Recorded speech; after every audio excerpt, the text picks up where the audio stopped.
Let's start with Hare Krishna Maha Mantra. Hare Krishna, Krishna Krishna, Hare Hare, Hare Ram, Ram Ram, Hare Hare. Hare Krishna, Krishna Krishna, Hare Hare, Hare Ram, Ram Ram, Hare Hare.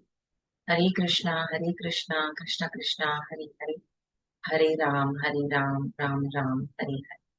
Hare Krishna, Krishna Krishna, Hare Hare, Hare Ram, Ram Ram, Hare Hare. We are reading Bhagwat Geeta as it is by His Divine Grace A.C. Bhaktivedanta Swami Prabhupada, founder Acharya of the International Society for Krishna Consciousness. We are reading chapter 2, text 14.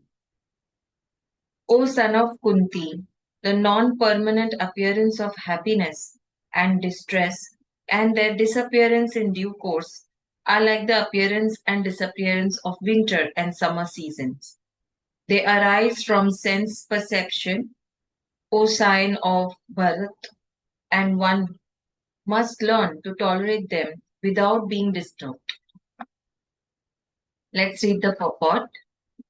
In the proper discharge of duty, one has to learn to tolerate non-permanent appearances and disappearances of happiness and distress.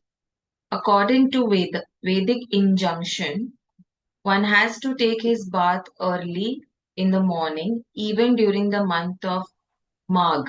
Magh is January to February. It is very cold at that time, but in spite of that, a man who abides by the religious principles does not hesitate to take his bath. Similarly, a woman does not hesitate to cook in the kitchen in the months of May and June, the hottest part of the summer season.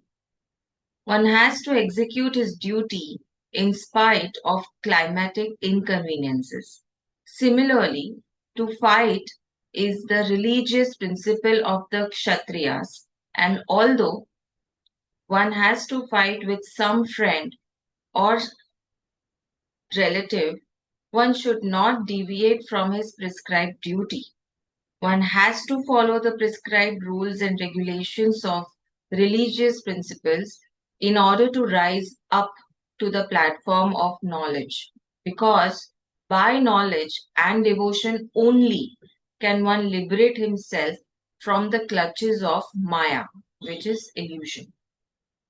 So beautiful. So sometimes we think why we have to fight, why we have to do all this, and why we have to cook or why we have to do. But we have to do, we should do. But why? So that we can become free from the clutches of Maya, right? We get that knowledge, we get that resilience. The two different names of address given to Arjun are also significant.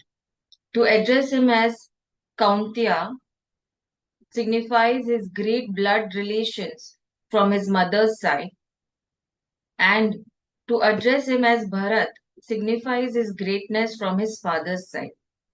From both sides, he is supposed to have a great heritage. A great heritage brings responsibility in the matter of proper discharge of duties. Therefore, he cannot avoid fighting. Yeah. Let's move to text 15. O best men, in the bracket Arjun, the person who is not disturbed by happiness and distress and is steady in both is certainly eligible for liberation. Let's read the purport.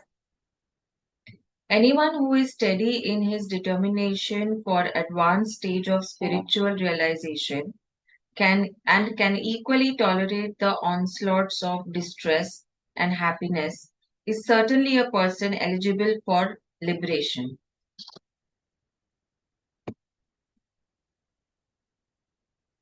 In the Varna Shrama institution, the fourth stage of life, namely the renounced order, that is sannyas, is a painstaking situation. But one who is serious about making his life perfect surely adopts the sannyas order of life in spite of all difficulties. The difficulties usually arise from having to sever family relations, means uh, cut the family relations, to give up the connection of wife and children. But if anyone is able to tolerate such difficulties, surely his path to spiritual realization is complete. Similarly, in Arjun's discharge of duties as a Kshatriya, he is advised to persevere even if it is difficult to fight with his family members or similarly beloved persons. Lord Chaitanya took sannyas at the age of 24, and his dependents, young wife as well as old mother, had no one else to look after them. Yet, for a higher cause, he took sannyas and was steady in the discharge of higher duties. That is the way of achieving liberation from material bondage. Okay, let's move on to text 16. This is still Krishna talking. Those who are seers of the truth, like seekers of the truth, have concluded that of the non-existent, that is the material body, there is no endurance, and of the eternal, that is the soul, there is no change. This they have concluded by studying the nature of both. Let's read the purport. There is no endurance of the changing body. That the body is changing every moment by the actions and reactions of the different cells is admitted by modern medical science, and thus growth and old age are taking place in the body. But the spirit soul exists permanently, remaining the same despite all changes of the body and the mind. That is the difference between matter and spirit. By nature, the body is ever changing and the soul is eternal. This conclusion is established by all classes of seers of truth, both impersonalist and personalist. In the Vishnu Puran, it is stated that Vishnu and his abodes all have self-illuminated spiritual existence, Jyotismi, Jyotis, Jyotimshi. Sorry, I can't pronounce properly. The words existent and non-existent refer only to spirit and matter. That is the version of all seers of truth. This is the beginning of the instruction by the Lord to the living entities who are bewildered by the influence of ignorance. Removal of ignorance involves the re-establishment of the eternal relationship between the worshipper and the worshipable, and the consequent understanding of the difference between the part and parcel living entities and the Supreme Personality of Godhead. One can understand the nature of the Supreme by thorough study of oneself, the difference between oneself and the Supreme being understood as the relationship between the part and the whole. In the Vedant Sutras, as well as in the Srimad Bhagavatam, the Supreme has been accepted as the origin of all emanation.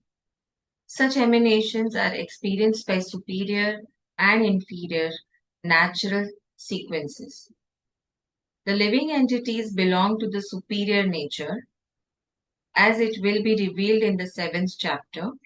Although there is no difference between the energy and the energetic is accepted as the supreme, and the energy or nature is accepted as the subordinate.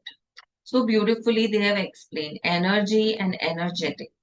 So energy will do nothing unless it becomes energetic, right? Unless it is put to motion. So energetic is Lord Krishna.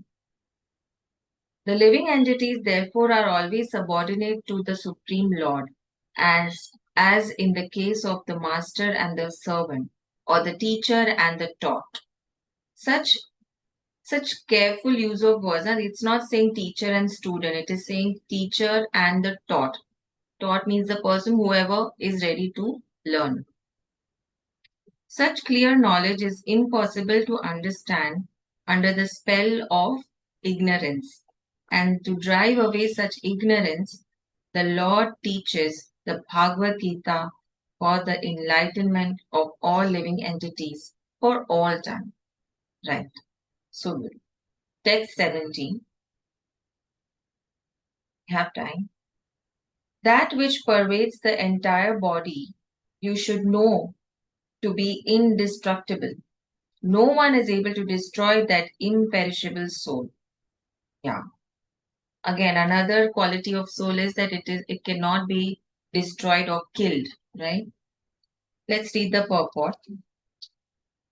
The verse more clearly explains the real nature of the soul, which is spread all over the body. Anyone can understand what is spread all over the body. It is consciousness. Everyone is conscious of the pains and the pleasures of the body in part or as a whole. Today also we are conscious about all the pain that we are experiencing in this body as of today and this moment, right?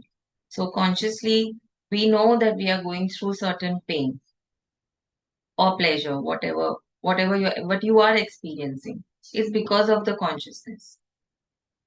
The pains and pleasures of one body are unknown to another, correct? Therefore, each and every body is the embodiment of an individual soul, and the symptom of the soul's presence is perceived as individual consciousness. Right. The soul is described as 1/10,000th part of the upper portion of the hair point in size. Imagine these people have even studied so hard that they can even measure the exact size of the soul, which is 1/10,000th part of the upper portion of the hair point in size. My God, it is so small. The Shvetashvatra Upanishad 5.9 confirms this. When the upper point of a hair is divided into 100 parts, and again each of such parts is further divided into 100 parts, each such part is the measurement of the dimension of the spirit soul. Science भूल जाते हैं. Similarly, the same version is stated. There are innumerable particles of spiritual atoms which are measured as 1/10,000th of the upper portion of the hair, that is the tip of the hair. Therefore, the individual particle of spirit soul is a spiritual atom smaller than the material atoms, and such atoms are innumerable.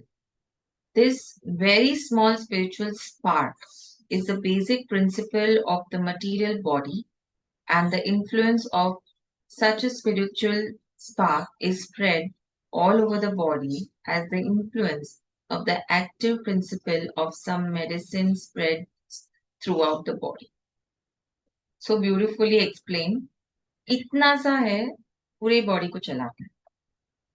This current of the spirit soul is felt all over the body as consciousness, and that is the proof of the presence of the soul.